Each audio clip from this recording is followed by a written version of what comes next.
at a loss for words right now, that could be used to utilize the land as it sits without rezoning. That's all I have to say. Thank you. Thank you, Ms. Donovan.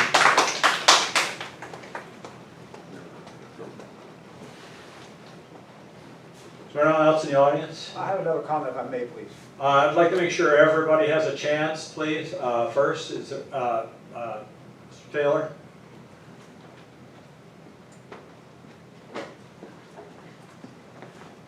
I know this isn't your guys' thing, but has there been any, like, tax base this is bringing to the township? Is this gonna bring $10 to everybody? I mean, it's not worth $10 to put these people's values down the drain. And I've been coming here for almost 4 years talking to you guys. I think you got a very noble thoughts, what you're trying to do here. But can you explain to most of these people here that anything you do can be changed immediately by the Board of Trustees? And usually, I've been counting it now, it's almost 65% of the time, what comes out of here is totally changed by the Board of Trustees.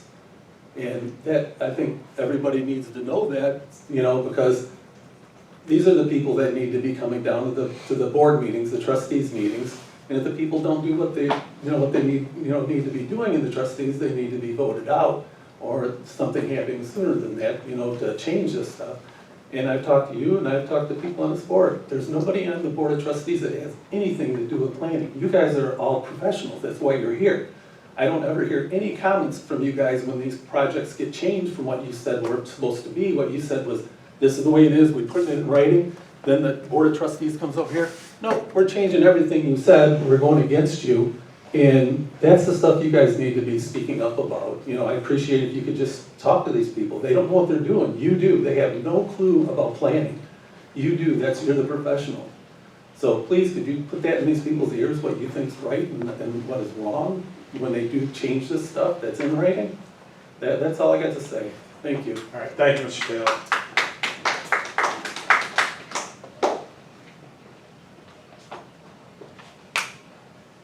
Is there anyone else in the audience? Sir, please, come forward.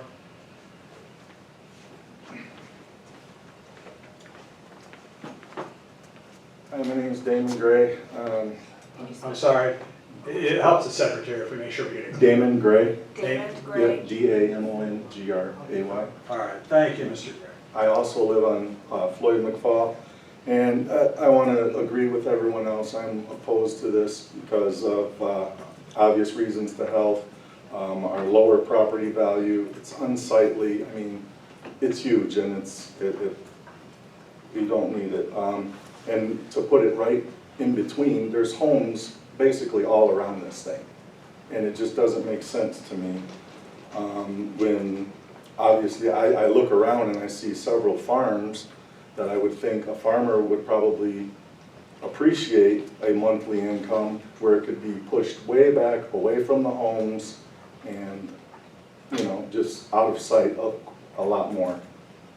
And I just happened to be the other day, like within less than a mile, there's at least 3 farms right on Rawsonville and Willow that got to be over 100 acres apiece, and it would just blend right in and wouldn't decrease the value of our house or put our health at risk. I also wanted to say I also have Verizon.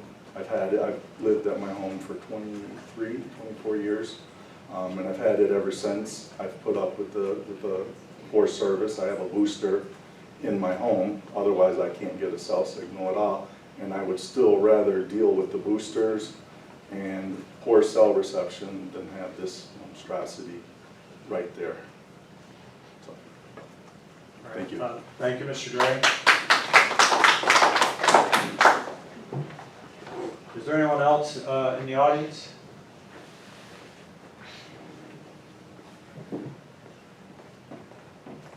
My name is Amber Kessler.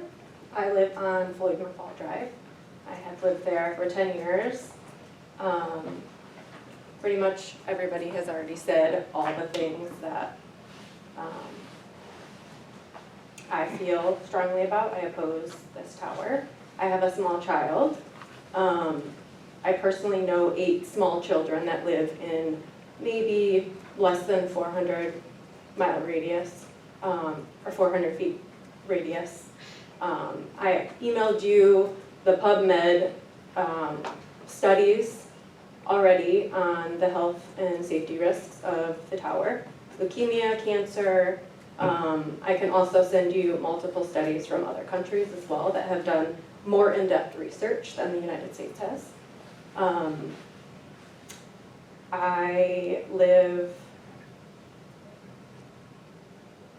I moved out to Willis because of nature, to get away from all the technology, staying by farmland, and now when I walk out of my home and go for a jog, I'm gonna look at something ugly. And then also have to worry about what it's doing to my family and my neighbors. Sorry, I'm emotional about it. Take your time, please. I personally know of several people who have become ill by living near towers. Some people might say, oh, you have a tinfoil hat. There are significant health risks. So I personally feel that is very strong. My property value will go down if it's close to my home. That's a major concern. I plan on living there as long as possible. While my son is 7 years old, I'm hoping that he can have the home, but if we need to sell it, now my value goes down because of this tower. Thank you. It's Ms. Kessler? Yes, Is it, you said that you emailed some information? I did. Can you tell us, because I didn't receive it, and. I emailed to, Was it to the clerk? I believe it was the clerk, whatever email it said, if you had In the questions or notes. comments. Yeah. So I sent 3 different links to PubMed. All right, I just wanted to clarify Yeah. that, because I don't believe that I saw, because I have a list of the folks that sent in written comments, and I don't think that I saw that forward, so I just want to clarify. Okay, I can pull it up too if you would like to. Oh, read it. yeah, I'm not questioning you, I'm Okay. questioning the process of that, if you send it in, that didn't get to us, so Okay. that concerns me, so. Okay, I just want to clarify that. thank you. All right, thank you.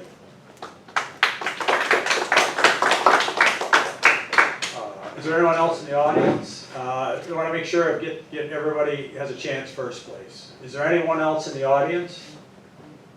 Is there anyone that hasn't spoken?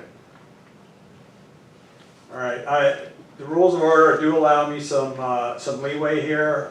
If you've already spoken, I'm going to afford an opportunity to do that again. However, I'm going to ask you to, if you could, keep your comments brief, since you've already had an opportunity. There was a gentleman that had his hand up first, and is that Mr. Elkins. Mr. Elkins? I'm Yes. sorry. Another concern, I forgot about this, is so the land around all our property is very wet, especially this time of year. A lot of water standing everywhere. Can this tower be anchored in such a wet environment where we're not going to have a tower falling down? That's just a question, because it's very wet around this area. This whole area is very, very wet. Okay. All right, thank you, Mr. Elkins.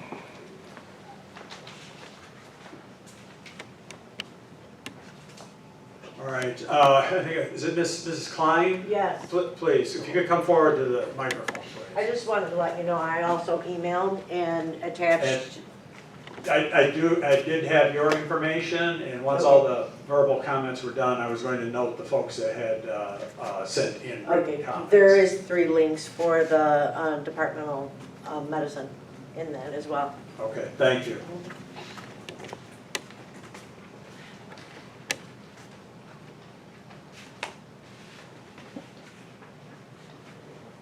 All right, is there anyone else in the audience?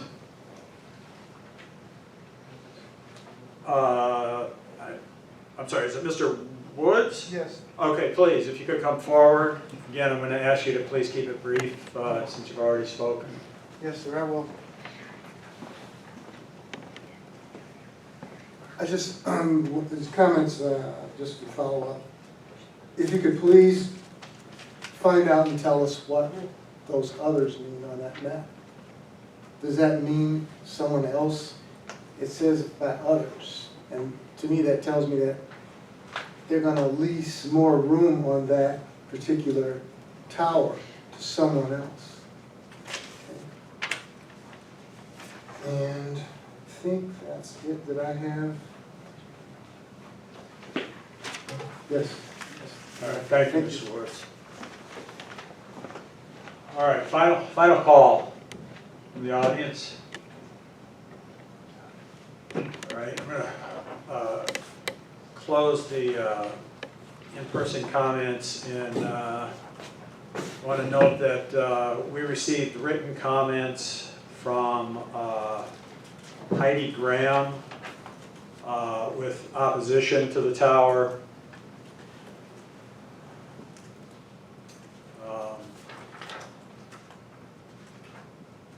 Primarily expressing health concerns. We received written comments from Randy Moffett, primarily with concerns about the distance to houses. We received written comments from Judy Klein, as she noted, with expressing health concerns and distance to houses. And we also received written comments from Tom Johnson, who indicated strong support for the tower. And with that, I would entertain a motion to close the public hearing. I'll make a motion to close the public hearing. Motion by Commissioner Spence. Is there support? I'll support. Support from Trustee Gifford. Albers, Yes. Hamel, Yes. Gifford, Yes. Spence. Yes. Yes, motion carries unanimously. Close the public hearing at 7:16. All right, we're going to move on to the next item, which is item 7A, special land use for the proposed wireless communications tower at 9675 Willow Road. Mr. Pizzati, is there anything that you have to add at this point, or that you want to bring forward before we bring the petitioner back up? Would you want me to go over the full review now or later? Let's bring the petitioner up, because there's a number of questions that I think we need to try to address, so. I made notes also, yeah. Okay. It's Mr. Stiles, correct? Yes, Sorry. sir. A lot of names here tonight. Yeah. Yeah, I'll let you, yeah, it You sounds would like mind, yeah, you noted a number of these. I'll let you address them. I also tried to make notes, as I do in every public hearing. If there's anything that you think you missed, I'll... They're not in any particular order, so forgive me for that. I made them as I could as we went along. So I'm going to try to hit the items. If I miss something in these, it's not intentional. Please just, to your pleasure, ask further questions. Want to be an open book on this and work with everybody as much as we possibly can. I want to make it clear that that there was conversation or comment a couple times about rezoning. We are not requesting any rezoning. The project complies to the ordinance as noted by your planning consultant. We are not asking for any special exceptions. The ordinance allows a wireless communication facility on a property with this zoning. We have worked very hard with staff and consultant to make sure that we do comply. And we sought this property out because it is a property that does meet the ordinance. And that's something we work very hard to do. Additionally, on that note, it's a monopole tower. It is unlit. There's a tower just down the street here that's a guide tower type. I believe it has a light on it also. I'm not 100% sure of that. We saw it in passing. Actually drove past it and had to turn around and noticed it. The towers in the area are generally very full. The zoning in this, generally in Washington County, is very sophisticated. I've been doing this all over the country for 25 years. I have gotten sites approved in this area for many years. It is a difficult place to do business in my space. To that point, these sites, when they do end up getting built, are very well utilized by all the service providers. The good part about that is you have less towers. So when the one comes up, they generally all go on that one. So you don't end up with single tenant sites, and that's generally, from a zoning perspective, something that's considered very favorable. So the fact that we note others on our site, we look at as a value add for the township, because that means that there will be less overall towers. My company aggressively works to make sure that all of our assets are known to all the service providers, not just the anchor tenant that we've constructed for. So we actively make sure that we strive mightily to get for this one, for example, is Verizon. We make sure that T-Mobile and AT&T are aware of it. We have strong relationships with all of the wireless service providers. They're on all of them are on towers of mine. And we make sure that is something we work to do. We do not just build it for one and then hypothetically let a tower get built across the street. That's something we work very hard not to do. There was a comment about the foundation and the amount of water in the soil presently. The foundation is 30 feet deep. It's extremely deep for a monopole tower, and the amount of water in the soil presently is not a factor. I've got 27, 28 towers in construction as we speak right now, all through the Midwest, and it's not a factor. In the filing, I noted that we have a letter from tower fabricator, Sabre, that notes that the structure is designed to fail upon itself. Essentially, it's a pre-designed crimp point, for lack of a better word. Towers, generally speaking, it's an exceptionally rare situation for a tower to fail catastrophically. They're designed for a significant amount of wind load along with radial ice load. So literally the perfect storm, ice storm and high winds. When you see a hurricane come through like Katrina in New Orleans, generally wireless service is the only service that is left because these structures are so robust. When you see a site go down and stop working, it's not because the tower itself fails, it's because they lose power or they lose fiber to the site. Once those are restored, your service is restored at the same time.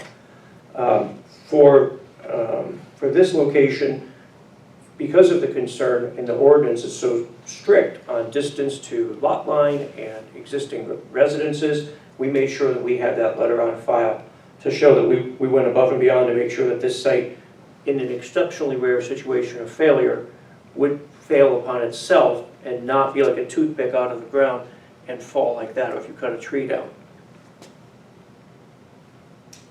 There was comment about T-Mobile. I can't speak to the other service providers. I'm not an RF engineer, radio frequency engineer, but I will tell you that I personally drove this search area, and there are no towers at all anywhere in the area around the proposed location.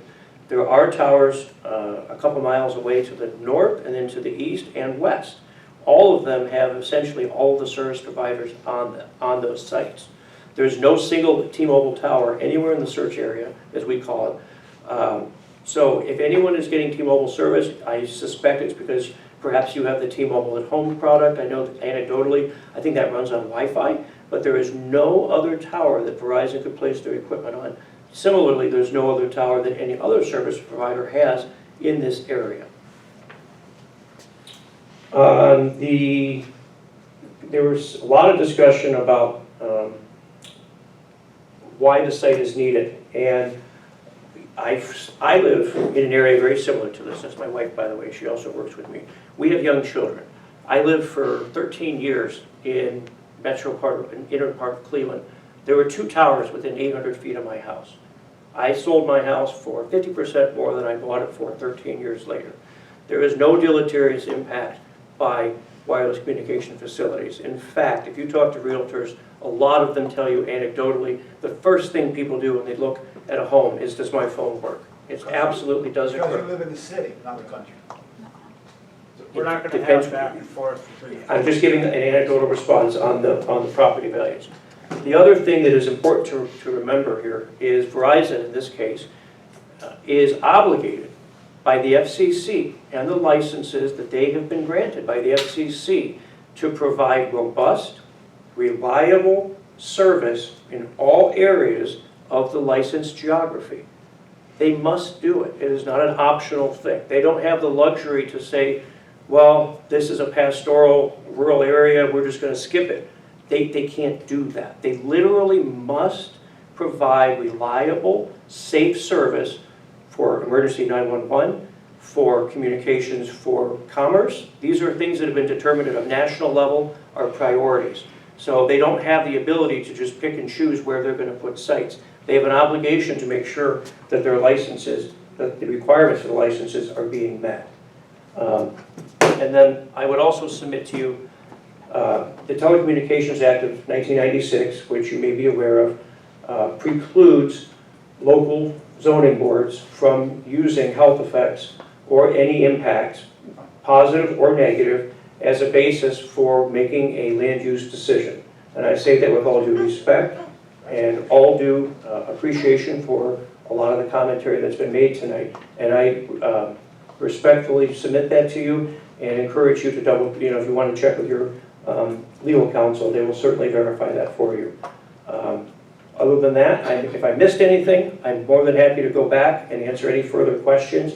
Again, we want to work with you. We want to improve public safety and commerce and the ability for folks to communicate in Augusta Township. And anything we can do to work with you on the site plan, I'm more than happy to do that.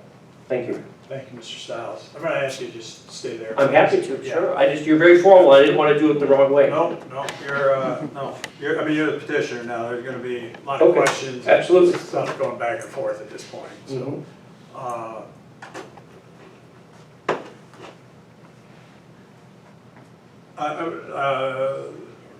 I'll open up to the commission if there's any questions, maybe related to what we heard, the public hearing, that you'd like to direct the petitioner.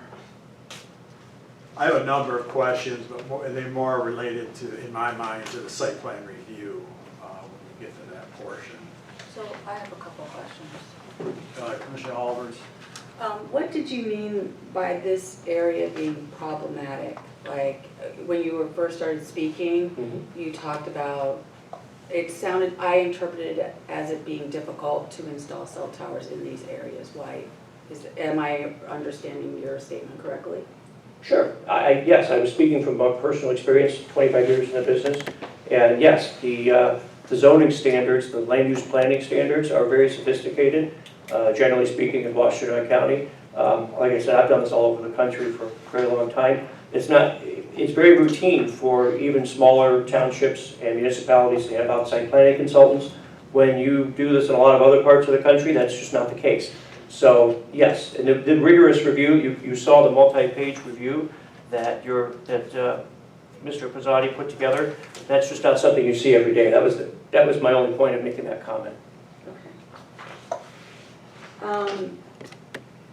One of the residents asked about cell coverage. So do you, if the tower was to go in there on Willow Road, then do you have any idea how far-reaching the coverage would be? It's an excellent question. So let me give you the medium-length answer because I think it's very important, especially for the folks here that have concerns, to understand this. Over the last 30 years plus of wireless service, cellular phones being a thing, mobile phones being a thing, the industry has migrated. So 5G, which is the generation that we're on, and by the way, the G just means generation. There's nothing magical there. I know some folks in the Facebook world have kind of made it into a thing, but it just means generation. 1G, first generation, was the original bag phones or hardwired to your phone or to your car, phone to the car, in the 80s. Those wireless devices were very high power and very low frequency. So a very small number of sites were able to cover a very vast geographic area. And what you found was there were very few users then. So capacity wasn't a concern. Now what's happened is several seismic shifts in the way the industry is operated.